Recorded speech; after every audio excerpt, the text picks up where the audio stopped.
Welcome back, everyone. It's time for our luncheon fireside chat.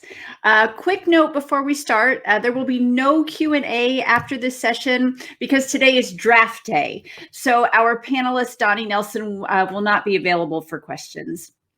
Now I'd like to kick off our chat by welcoming Ed Reifenstahl, Director of Experiential Learning at TCU's Neely School of Business.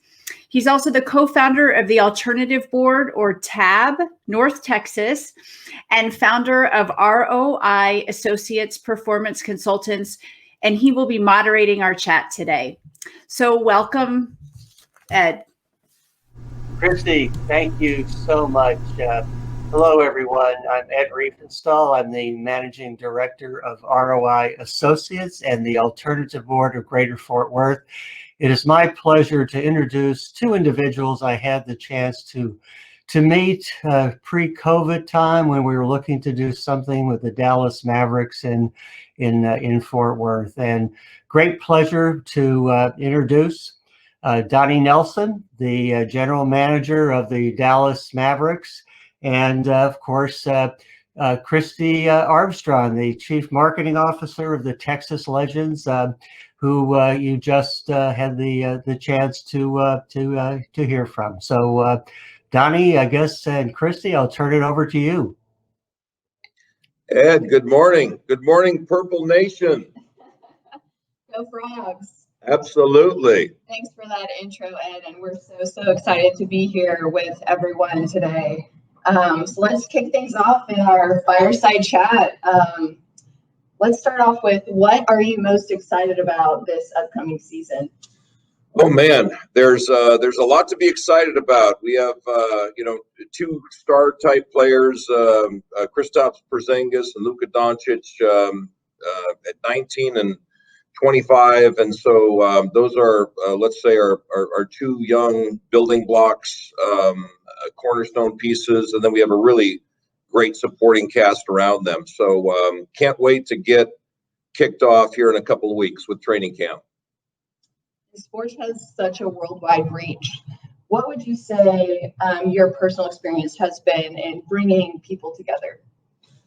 Man, I have just been spoiled rotten. 5 Olympics, and with the Mavericks being able to, travel to every continent, develop lasting relationships, and lots of different cultures. And I just love what I call the Olympic Village factor, which is when you have all of these cultures, different people through sports meeting, and it really has a chance for you to grow individually, learn about different cultures and peoples, and to expand. And those are the things that really, whether it's, my kids or my TCU kids, to be able to expose young people to that type of environment is, really the quintessential experience in sports.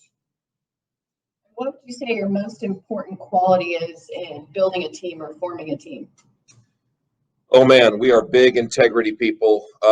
It is, we like to create a collegiate atmosphere in our locker room, one that, guys feel energized when they walk in. They have a chance to have success on the court. That's ultimately why we're in this, to bring another parade and championship back to the Fort Worth, Dallas area. We want to do it the right way, though, and that's with good old-fashioned all-American work ethic, and we really in the draft, for example, we really try to find, in free agency, people that we would want as part of that journey with us, because in our league, you do everything together. It's eating, traveling, practice, socializing. And so to have people that are pulling the wagon in the same direction, have that integrity factor, is extremely important to the Mavericks. All right, let's take it back to when you first started out your career and where you are now. Where would be your most favorite pinpoint in your entire career? Man, besides the birth of my kids, winning medals in the Olympics and an NBA championship, I love helping young people grow through sport, whether, you're shooting it, whether you're kicking it, whether you're passing it. It's just, there's a really, it's the petri dish of sport is an incredible one that melts down political barriers, socioeconomic barriers, and really brings people together. And that's a big, big thing for me. And that's, what we've tried to do with our relationships with TCU and students, multiple students coming and working with, not just the Dallas Mavericks, the Texas Legends. And a big focus of ours now as a family is to bring that experience actually to Fort Worth, maybe through soccer, professional soccer, through Fort Worth Cats baseball, to bring the petri dish maybe from Dallas and Frisco to create our own petri dish in Fort Worth and create a living lab with Fort Worth professional sports. That's a big one for the Nelson family. A little teaser in there. Absolutely. With what's to come in Fort Worth, we're super excited. What would you say your leadership style is, and how important is that to you? I think my leadership style is I love new ideas, and they can come from the youngest person on my staff to the old man of the sea. I love to grow. I'm definitely, I utilize the pieces that I have, and so I think it's really important in any leadership role that your people that are under you, your employees or partners, feel part of the process. There's a creative gene in each of us that I think needs to and wants to be listened to and appreciated. And I think that's a big part of my leadership style is you won't always get the answer yes. Probably more frequently than not, it'll be no. But I think the fact that we as leaders listen to people that we work with is critically important because they want to be part of the creative process. And as long as whether it's players in the locker room or in the corporate world or sports world, if you're listened to and appreciated, no is not a hard answer. In fact, most of the time, no's are what we hear in life. But if you can let your employees know the general direction of what you're trying to do. You're trying to go from A to B to Z, and the way you're going to do it is with integrity and honesty and all those good old-fashioned all-American values. And they are heard and listened to. I think that plays really, really, really well, especially in the times we live in. I think the days of people that don't have those qualities, it's pretty hard to stay at the top. We are in some crazy, unprecedented times here. How are you keeping your players and staff motivated during these times? Wow, lots and lots and lots of testing and education. It has truly been in sports and in general, all of us are living in unprecedented times. And so honesty. It's, you have to be honest and upfront with your players, with your staff, employees. That is critically important. Knowing that you have their back. Their health is as important to you as an employer as it is to their mom, dad, wife, spouse, and kids. That's just really, really important. And the things that we're doing to protect them as athletes or employees is critically important to the success. And I think that intrinsically lets that player employee know that it's that important for your health and the well-being of you and your family, and that really really brings your team together. Let's take it back to the '92 Olympics, which is one of my most favorite stories of what you kind of did when you were starting out your career.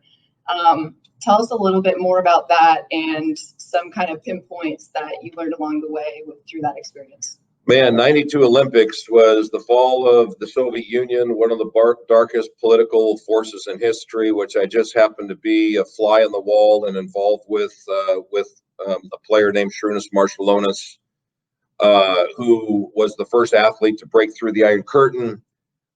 We blinked and we found ourselves competing. He was from Lithuania.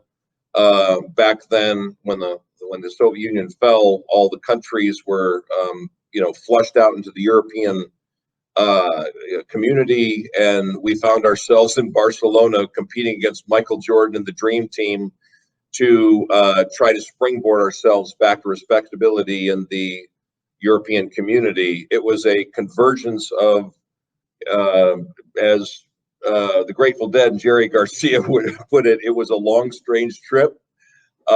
Jerry Garcia and the Grateful Dead actually funded our team to get to Barcelona. We wore tie-dye on the medal stand for them believing in us when no one else was. It was one of the most amazing, call it constellations of, rock and roll meets the fall of one of the darkest political forces in history, to the euphoria of winning a medal and having, that being placed in right next to Magic Johnson, Michael Jordan, Larry Bird, and whatnot. And the biggest thing that came out of that, and it's the subject of documentaries, films, if you're ever interested. It's called The Other Dream Team. You can watch it on Netflix.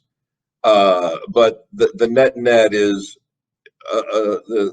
is people working together can do amazing things, and human beings are what make great things happen. They can, bring down, the Soviet Union. They can win medals together. They can make music together, in an Olympic format.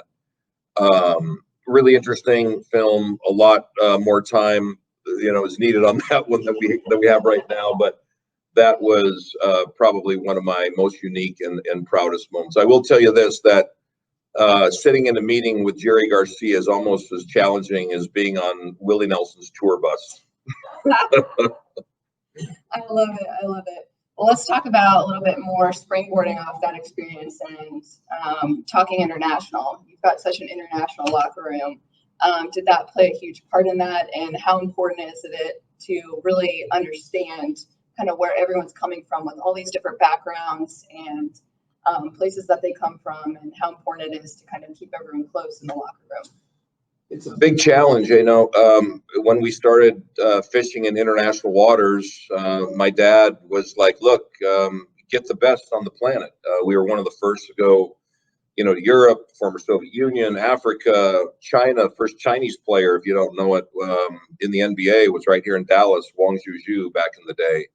That in and of itself was its own negotiation, 2 years with the People's Liberation Army, because he just happened to be a corporal in the army, and we literally, to get him into a Maverick uniform, were negotiating with a 3-star general, which was its own unique chapter. But I would say, our commitment here is to bring a championship. We've done so with the likes of a German export, Dirk Nowitzki. Maxi Kleber now is from Germany. Luka Doncic is from Slovenia. Kristaps Porzingis is from the Baltics, right next to Lithuania. It's a little country called Latvia. So we have quite a bit. When we won a championship, we had players from Africa, France. Again, the challenge, the good is to get the best. Sometimes you can go overseas, and if the globe is your oyster, bring some very unique talent that maybe some of the other teams haven't been exposed to. The challenge is, again, culturally, when you bring everyone together, you've got all kinds of different language, socioeconomic, and so you really have to go out of your way to integrate them to our way of life in Texas, which is different than the rest of the United States, I can proudly say. So It's an education in of itself. But I think, again, human beings, basically, they want to be loved and appreciated and respected and have a path to success. And if you can create those things, no matter what country of origin, language barrier, color, creed, you're going to be able to bring those guys together with a unified message and win the championships like we did a few years back. Speaking of championships in 2011, what do you think was so special about that team specifically to take it all the way? And what did that moment feel like for you? 2011 was the ultimate David and Goliath. Dirk Nowitzki was our best player at the time. He was ridiculed for not playing defense, and the big question was, could anybody from Europe lead a team to a championship? There was lots of knocks on Dirk. As we know, here in Dallas, we've been spoiled rotten with Dirk Nowitzki being a 21-year veteran of the Mavericks. He always stayed true to us. He's our Nolan Ryan. I mean, he literally is an iconic figure that will live here with his family with the rest of his life, for the rest of his life. I think the thing about that one is we went up against the Giants. I mean, it was Dwayne Wade in his prime. It was Dallas's Chris Bosh. That was their version of Dirk. And then it was, the all-time, great LeBron James that is right up there with Michael Jordan. And we had the it was almost the island of misfit toys. It was Jason Kidd that was too old. It was JJ Barea that was on a good day. It was 5'10" that actually started for us. It was like all of these cast-offs and Dirk, and they definitely outgunned us at every position except power forward. But we just were like the little train that could. We kept nipping away. We stayed together. We tried to win every quarter. And with the leadership of Rick Carlisle and pushing some pretty amazing buttons, that little train that could ended up bringing home a championship here to Fort Worth, Dallas. So really, really proud of that. And the integrity by which that those guys did it. They did it with class, and to this day, when we see each other, you're part of a very rare group of guys that achieves the ultimate. Yeah, and that is one of my favorite memories. I think growing up in 2011 and having that moment, that was really, really special. Talking about Dirk and what he did for the Mavs, and now kind of forming the new Dirk, Luka. How lucky do you feel to have someone, similar qualities and in a position like that where you've got a long-term kind of guy to set around your whole entire locker room? He's definitely a cornerstone piece. I think the difference is Luka is a quarterback. Luka is a guy that can be transformative in that he does it all. He brings the ball up the floor, he can shoot the three, he can create, and at 6'7" plus, he does it in a way that we haven't seen. Somebody asked me when we were getting ready to draft Luka what I saw, and it was like a 6'7" Steve Nash with all those qualities that can rebound like a power forward.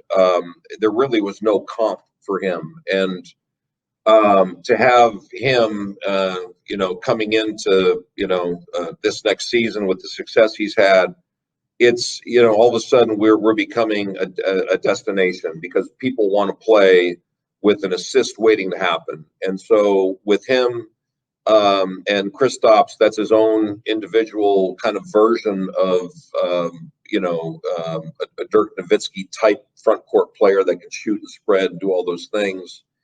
It really gives you two critical key building blocks that we can surround the right cast around and really go after the next championship. I mean, all of our other guys are critically important, but those are probably our top two cornerstone pieces. And when you have one in the back court and you have one in the front court, it really makes for a really nice 1-2 punch. It was almost like, the days of when we had Nash and Dirk when they were young, getting better, by the game.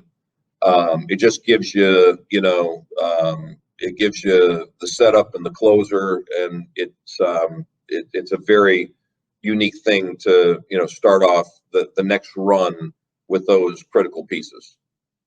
What do you think your most important recruiting tool is when you've got, players from all around the world and bringing them to Dallas-Fort Worth area?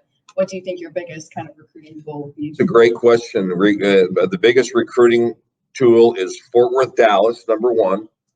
Tax-free, warm weather, the center of the universe, transportation, one stop from anywhere from Berlin to Beijing. It's an easy place you don't have to sell it. I mean, we're having companies and people moving up from the left coast to the right coast to Midwest to all places in between. So I think you start with that, and then you have the leadership of our owner, Mark Cuban, and his, ability to not just recruit, but innovate.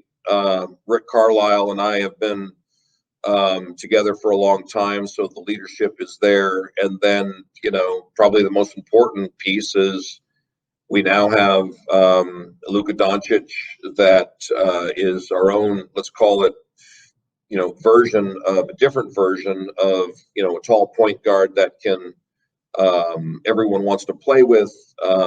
And then you add the surrounding, supporting cast of Kristaps and, Timmy Hardaway and Maxi Kleber, Dwight Powell. You go right down the list. Dorian Finney-Smith. The rest of our cast is it's a pretty good it's a pretty good mix. So we're very, very blessed. This has been really fun.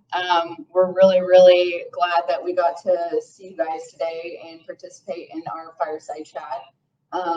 Thank you so much for your time. I know it's a crazy and busy time, so we're blessed and lucky to be able to steal Donnie away for a few minutes to ask him some questions. So thank you guys so much for joining us today, and go Frogs. Go Frogs. Yeah, baby, right there. Oh, that was great. Thank you, Donnie and Christy, and best of luck in the draft.